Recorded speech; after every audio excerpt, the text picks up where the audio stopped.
SER Podcast.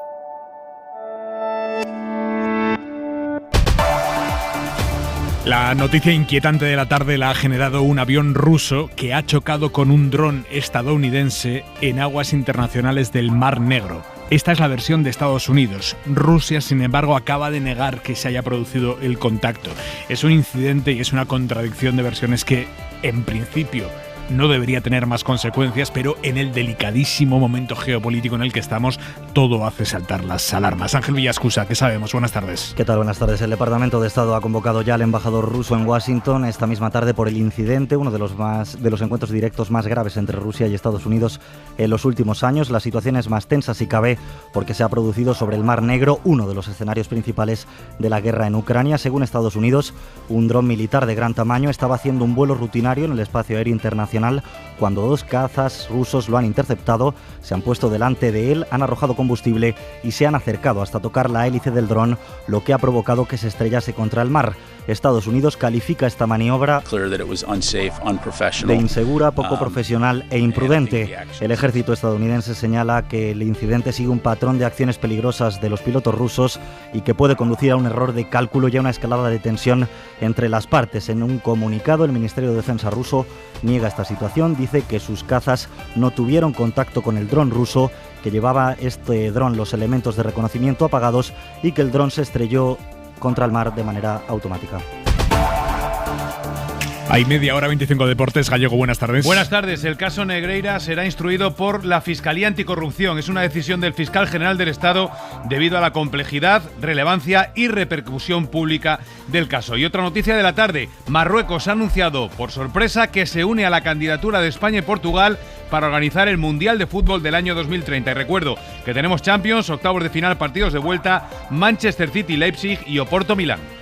Vamos a irnos en directo a Cataluña, a Tarragona, porque hay ahora mismo más de 1.500 personas confinadas en Calafell por un incendio que está muy cerca del pueblo, en la montaña. Hay 2 urbanizaciones completas confinadas. Andrea Villoria, última hora.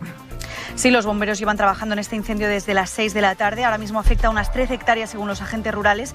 El fuego afecta concretamente la montaña de la Escarnosa, alimentado durante toda la tarde por el fuerte viento que está soplando. La llama, dicen los bomberos, es intensa y está creando varios focos secundarios. Ahora mismo hay dos urbanizaciones confinadas. Son la urbanización Masmel y también la urbanización Bellavista, en la que vienen más de 1.500 personas. Y el tiempo para las próximas horas, Jordi Carbó. Buenas tardes. Mañana nos espera tiempo radiante, sol y muy buena visibilidad en todo el país, con temperaturas que esta noche bajarán con facilidad. Mañana a primeras horas volverá a hacer frío, incluso con heladas en el interior de la mitad norte de la península, especialmente en Castilla y León, pero después, durante la tarde, la temperatura subirá rápidamente, máximas de 20 a 25 grados. Mucho sol, pero también bancos de niebla en el litoral mediterráneo y el viento de levante se va a reforzar en el estrecho. Empieza ahora 25. Con el fracaso de la reforma de la ley Mordaza. El voto en contra de Esquerra y de Bildu ha dejado hoy definitivamente ya sin efecto el trabajo que llevaba haciendo toda la izquierda años para reformar la ley de seguridad ciudadana, con la que el gobierno de Rajoy intentó frenar las protestas sociales en su momento. Esto era una iniciativa del PNV, había acuerdo para cambiar 36 de los 54 artículos de la ley, estaba toda la izquierda de acuerdo en cargarse cosas de la ley de Rajoy que limitaban mucho el derecho de manifestación, estaba todo hecho, estaba cerrado, pero Esquerra y Bildu han votado en contra porque no se ha llegado a un acuerdo sobre la prohibición de las pelotas de goma o sobre las devoluciones en caliente, que son asuntos que no se regularon por la ley Mordaza. Ellos intentaron meterlo legítimamente como enmiendas, a pesar de que no formaba parte de la ley Mordaza a reformar. No ha habido acuerdo en determinados puntos y, por tanto, hoy han votado en contra de todo. Y la reforma ha decaído por completo. Y habrá ley Mordaza completa, por lo menos hasta la próxima legislatura, porque ya no daría tiempo a intentarlo de nuevo. Un nuevo caso de si no consigo todo, no consigo nada. El propio negociador de Unidas Podemos, el hombre que había negociado esta reforma, Enrique Santiago, llevaba días pidiendo a Esquerra y a Bildu que cedieran, que permitieran que siguieran los trámites parlamentarios. Hoy, de hecho, se le ha visto muy molesto con estos 2 partidos.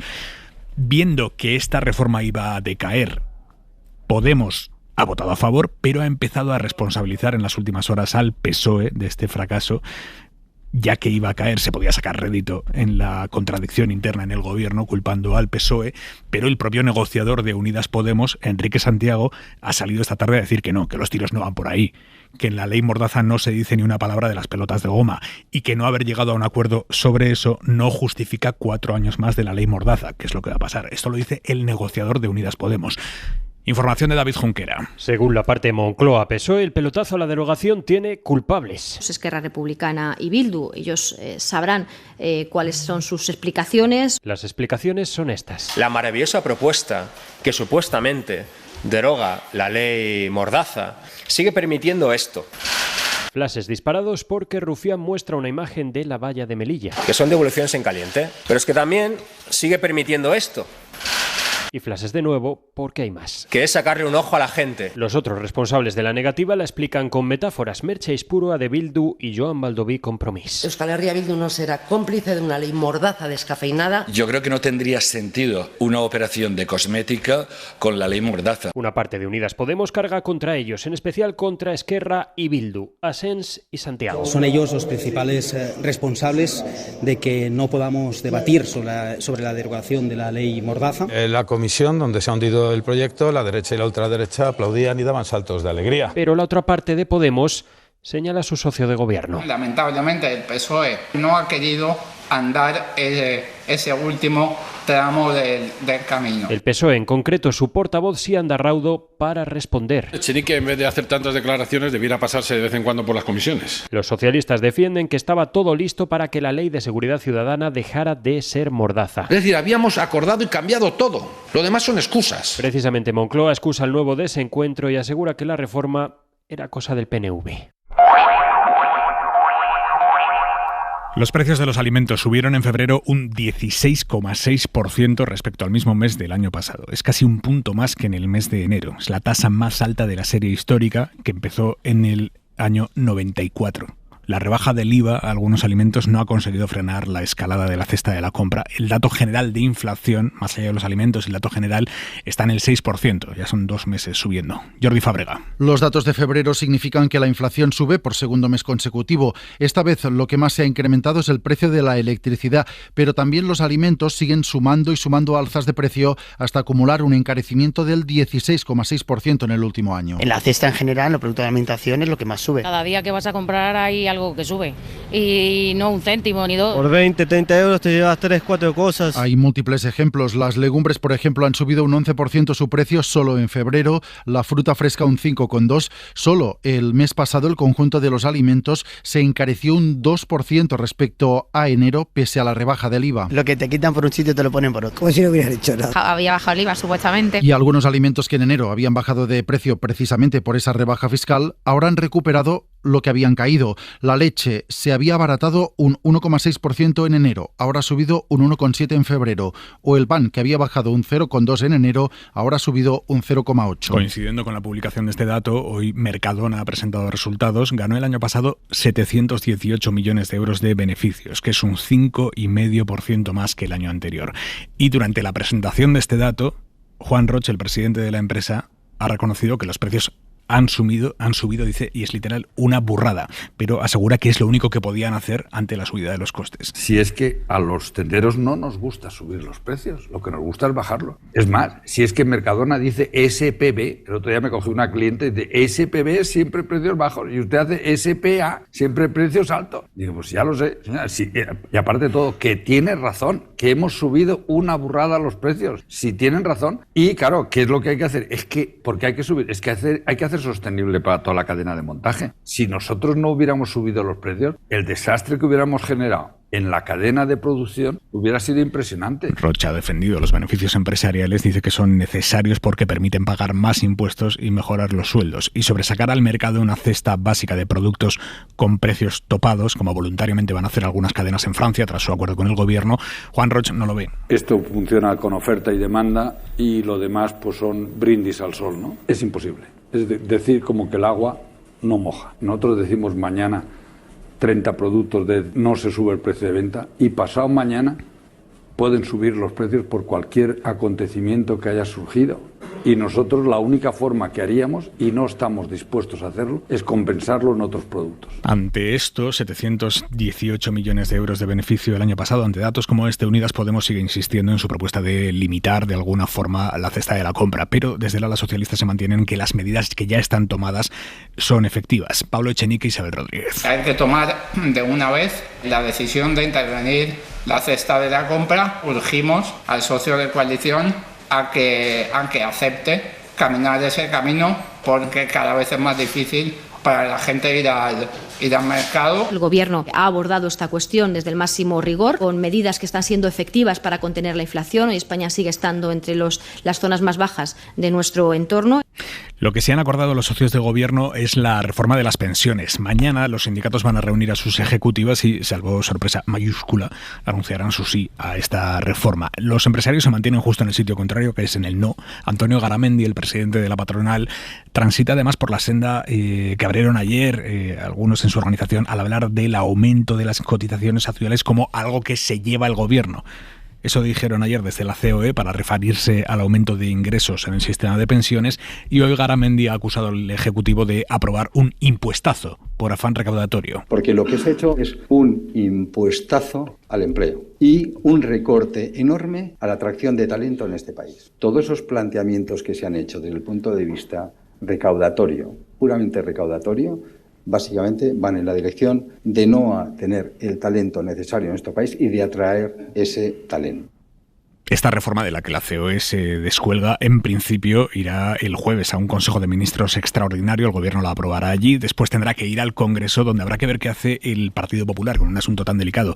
No dicen que votarán, pero a tenor de lo que hemos oído, a favor no están. Feijóo lo ha vuelto a repetir hoy. Podemos y el Partido Socialista se han puesto de acuerdo, es decir, el Partido Socialista ha aceptado las propuestas de Podemos. Nos estamos enterando por ahí de algunos datos de por dónde va. Y con los datos que tenemos, pues lo primero que podemos acreditar es que esto no es una reforma, esto es un parche. Un parche que viene con el aval de la Comisión Europea, presidida por Ursula von der Leyen, del Partido Popular Europeo. El Gobierno ironiza sobre lo fácil que le resulta a Feijóo decir que no a veces. Le ha resultado muy fácil decir no a la reforma de pensiones, le ha resultado muy fácil decir no al incremento del salario mínimo interprofesional, le resultó muy fácil a Feijóo decir no a la reforma laboral y parece que le resulta complicado decir no a Abascal y a la extrema derecha. Por cierto, que el candidato de la moción, Tamames, sigue complicándole la vida al partido que le ha propuesto como candidato, que es Vox. Le han preguntado hoy en La Sexta si es crítico con Pedro Sánchez y dice Tamames, pues que no tanto. ¿Usted sigue siendo muy crítico con Pedro Sánchez y su gestión? No particularmente. Yo al presidente le tengo una cierta estima.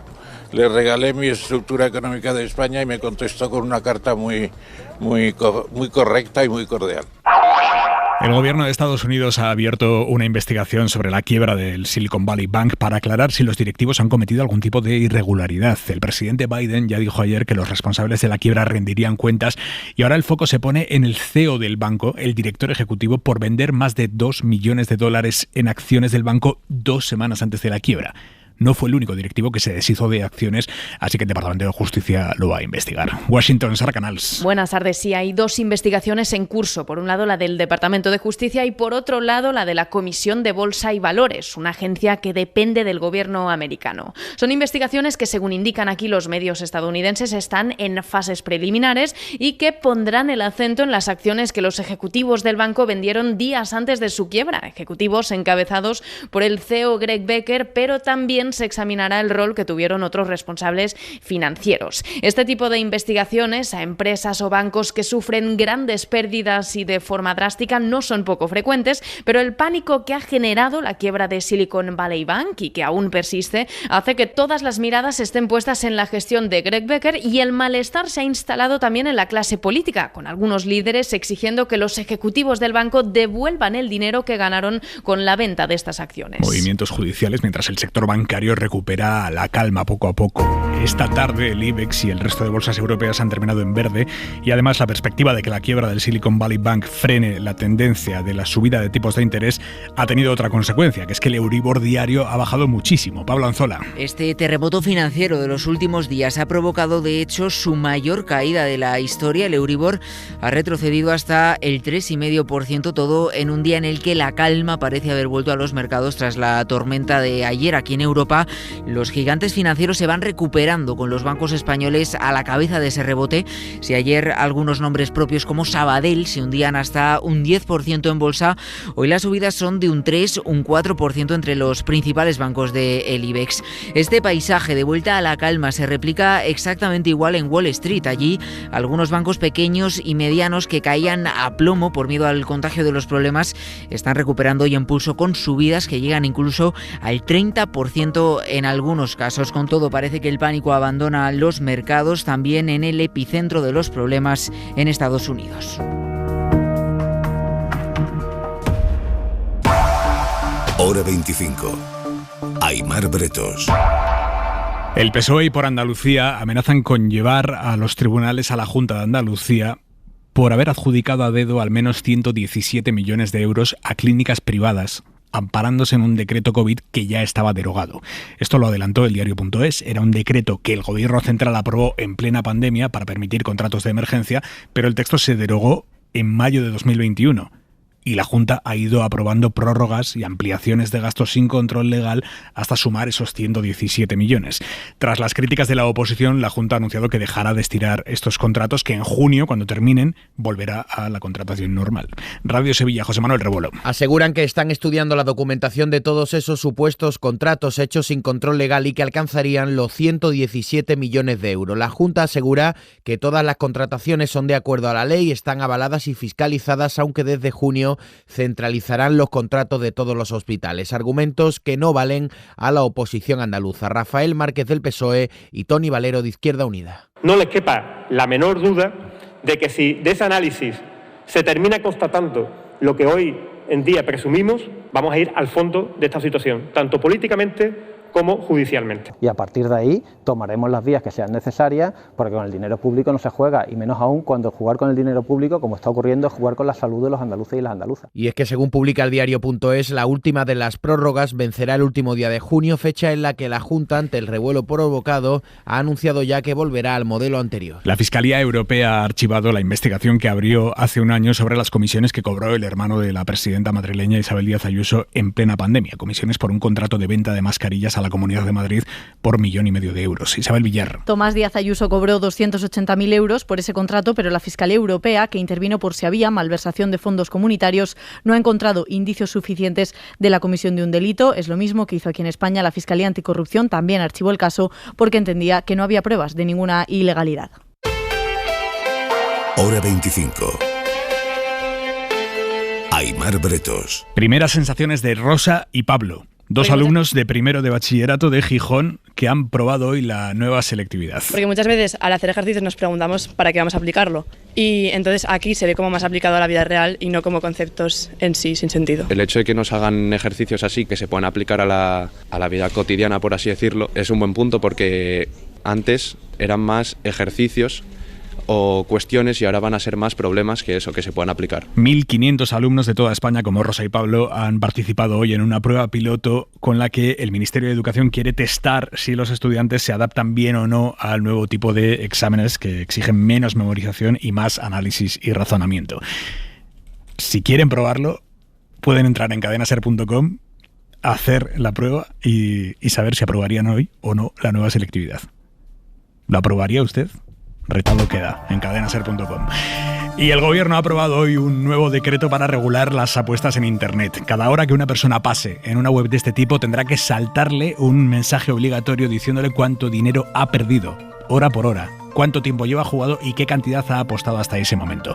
El decreto, que va a entrar en vigor en 6 meses, prohibirá apostar online con tarjeta de crédito a los que se llaman jugadores de riesgo. Ana Corbatón. Lo serán quienes pierdan 600 euros en el plazo de 3 semanas o 200 euros si son menores de 25 años y, llegados a ese punto, no podrán utilizar tarjetas de crédito en estas plataformas. Para controlar estos comportamientos, las empresas del sector del juego online van a tener que formar a una persona que supervise la actividad de cada uno de los usuarios registrados. Cada mes le mandarán un informe con lo que ha jugado y gastado. Tendrán que tener también esas empresas un teléfono de ayuda para comportamientos de riesgo. En los juegos de lotería instantánea o presorteada, el jugador tendrá que establecer de antemano el tiempo y el importe que quiere jugar y no podrá modificarlo. Y además también se prohíben los mensajes que fomentan el juego intensivo cuando se acaba una partida, como que casi has acertado o que has estado muy cerca de conseguirlo. La mirada de Vidal Folk. No hay mal que por bien no venga. Todavía no es seguro, pero existe la posibilidad de que las crisis de los bancos americanos medianos tengan una repercusión positiva, que ablanden a los banqueros centrales y les animen a moderar el ritmo en su cabalgada de aumentos de los tipos de interés, lo que sería una muy buena noticia para todos los hipotecados y otros endeudados que miran cada día la evolución del Euribor. ¿Por qué? ¿Por qué esto puede ser así? Porque la crisis del Silicon Valley Bank no solo se debe a su gran rapidez de crecimiento, algo siempre un poco sospechoso, que ha duplicado su tamaño en 2 años, ni tampoco solo a que con Donald Trump se rebajasen los controles a los bancos. También es verdad que sus inversiones han empeorado de calidad, en parte por el aumento de los tipos de interés. Ese banco captaba depósitos de sus clientes y los retribuía muy mal, cerca de cero, y reinvertía ese mismo dinero en bonos de deuda pública remunerados más o menos al 2%. Con esos 2 puntos de diferencia hacía su agosto, su cuenta de resultados. Pero el alza de los tipos de interés provoca que los rendimientos de los antiguos bonos sean inferiores, así que esta ha sido una de las causas de su agujero. Y por eso, porque hay también otras entidades que comparten esa situación, los banqueros centrales tienen un incentivo para no empeorarlo. Cualquier banco que haya que cerrar o rescatar es un dolor de cabeza para ellos. A veces los banqueros centrales comprenden que su actuación cause dolor a los demás. Son los halcones. Los palomas son más sensibles a la situación de la economía y a las preocupaciones de la sociedad real. O sea, no todos ellos están dispuestos a aguantar el dolor de cabeza que ellos mismos causan. Suscríbete a Hora 25. Todos los episodios y contenidos adicionales en la app de Cadena SER y en nuestros canales de Apple Podcast, Spotify, iVoox, Google Podcast y YouTube.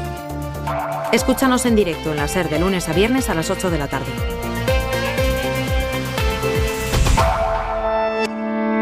Cadena SER.